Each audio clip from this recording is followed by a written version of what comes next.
আসসালামু আলাইকুম viewers, welcome back to my another new video. আজকে আমরা একটি গুরুত্বপূর্ণ ইংরেজি স্ট্রাকচার ক্লাস নিয়ে আলোচনা করব। Okay viewers, let's get started. আমি একাই 100, সে একাই 100, তারা একাই 100, আমরা একাই 100। আমরা দৈনন্দিন জীবনে এই ধরনের বাক্যগুলি ব্যবহার করে থাকি। স্ট্রাকচার ব্যবহার করে কিভাবে বাক্যগুলিকে বলবো সেটি দেখে নিই।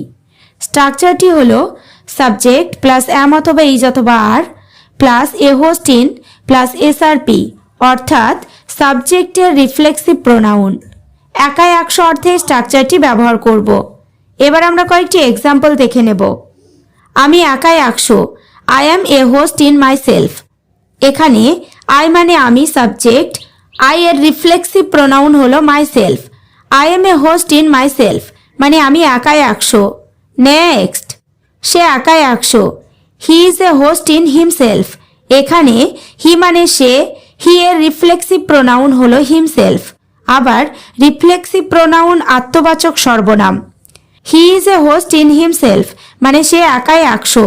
নেক্সট, তারা একাই 100, দে আর এ হোস্ট ইন দেমসেলভস। এখানে দে মানে তারা, দে আর এ হোস্ট ইন দেমসেলভস মানে তারা একাই 100। এইভাবে শত শত বাক্য তৈরি করা সম্ভব। পরেরটা, আমরা একাই 100, we are A host in our selves. এখানে উই মানে আমরা, উই আওয়ার সেলভস মানে আমরা নিজেরাই। We are A host in our selves মানে আমরা একাই 100। এবার তোমরা স্ট্রাকচার ক্লাসটি ভালোভাবে বুঝতে পেরেছো।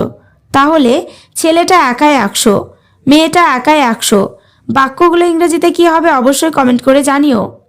ওকে ভিউয়ার্স, আজ এই পর্যন্ত। চ্যানেলটিতে নতুন হলে চ্যানেলটি সাবস্ক্রাইব করো, লাইক শেয়ার কমেন্ট করতে ভুলো না।